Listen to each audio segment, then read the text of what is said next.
va emprunter le petit chemin ici, mais on va mettre pied à terre parce qu'on peut pas accéder directement sur nos vélos.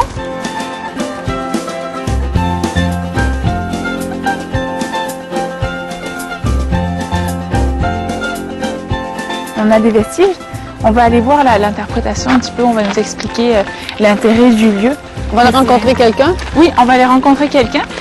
Et c'est vraiment ici qu'on comprend le pourquoi du comment, le pourquoi de la canalisation, qui est passé par ici et a laissé beaucoup de traces. Eh bien, allons nous instruire. Allons!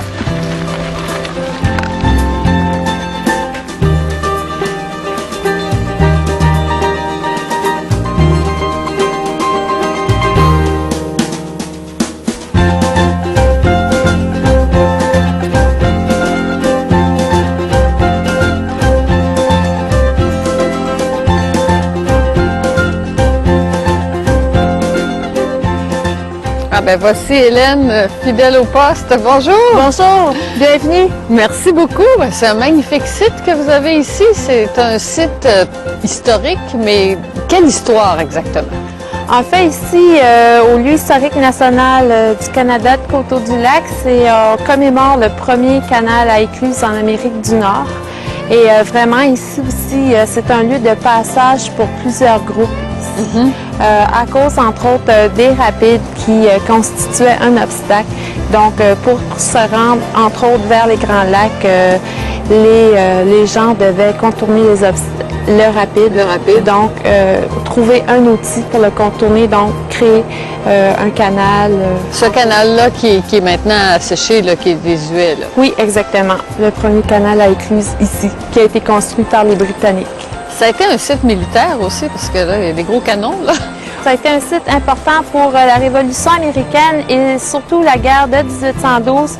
Le canal a été fortifié, donc ils ont construit autour un rempart et des bâtiments militaires aussi. Donc, on a un beau bâtiment qui est là, lui, a été rénové. Oui, c'est une reproduction du blockhouse. Ça permettait de faire une protection ou la garde avec une vue de 360 degrés du point de vue de l'eau et également de la terre. Et c'était possible d'avoir un canon en haut, au deuxième étage, pour pouvoir protéger. Alors ici, vous recevez les visiteurs, il y a de l'animation qui se fait? Oui, il y a de l'animation, il y a des activités thématiques de tous les goûts, une grande programmation aussi là, pour rejoindre les familles, les enfants, les écoles également. L'équipe d'interprétation porte des costumes d'époque pour rappeler les groupes qui étaient présents ici, montrer la vie aussi à l'époque.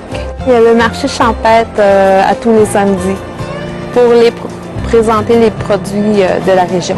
Ah ben, c'est absolument extraordinaire. Vous avez un site où on peut prendre l'information? Oui, au centre d'accueil, juste à l'entrée, vous pouvez vous procurer la programmation des dépliants. Il y a même aussi une belle maquette qui rappelle le lieu où vous pouvez vous promener et profiter aussi de la nature au niveau des oiseaux pour les amateurs d'ornithologie. Ça vaut le détour, surtout quand il fait beau comme ça. Merci beaucoup, Hélène. Merci, ça fait plaisir. Alors nous, on va poursuivre parce qu'on a encore un petit bout de la boucle à faire. Bonne découverte. Merci. Merci. Au revoir. Bonjour.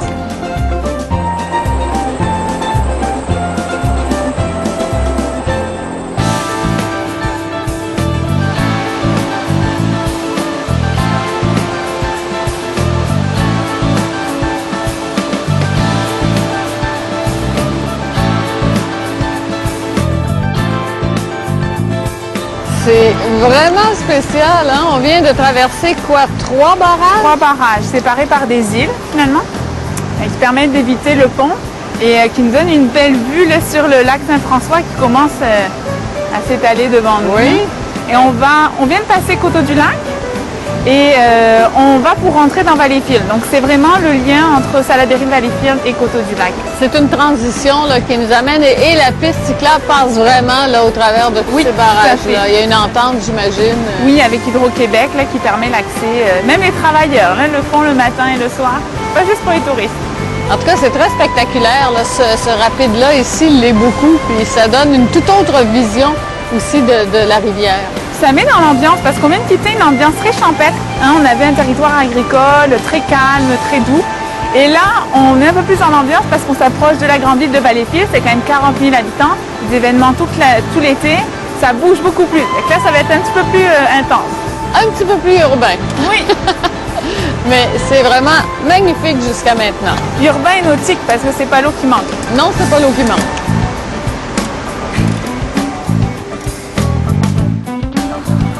Alors ici, c'est notre premier coup d'œil sur Valleyfield, superbe marina. Oui, c'est une bonne mise en bouche. On a beaucoup de plaisanciers. Ici, des passionnés de plaisance, puis les gens qui s'invitent l'été, les plaisanciers qui s'arrêtent à Valleyfield. Il y a trois façons de le faire. Dans le parc Sauvé, au vieux canal de Beauharnois, donc on parle encore des canaux.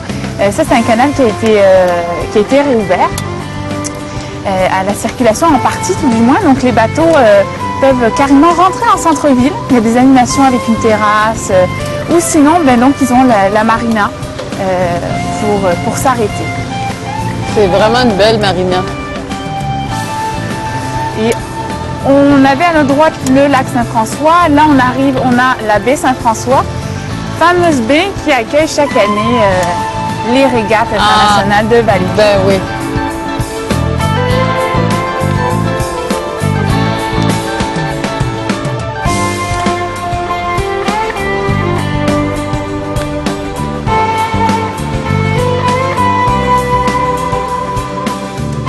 Hey, c'est un joli pont. Oui, très joli. C'est le pont qui permet d'accéder au vieux canal de Beauharnois. Donc les bateaux là accèdent par le lac Saint-François, ils rentrent directement dans la ville. Le canal de Beauharnois, parce qu'il a vraiment été très important dans l'histoire de la région. C'est lui en fait qui a permis la grosse vague d'immigration et qui a permis la construction de la ville. Sans le canal, pas d'industrie, pas de développement économique, donc pas de ville. Et ce pont-là est particulier, il s'ouvre ou il pivote. Il pivote en partie pour permettre aux grands bateaux, là, aux grands voiliers, d'accéder au vieux canal. Ah ben, c'est une autre des curiosités de la ville. On poursuit, nous. On continue?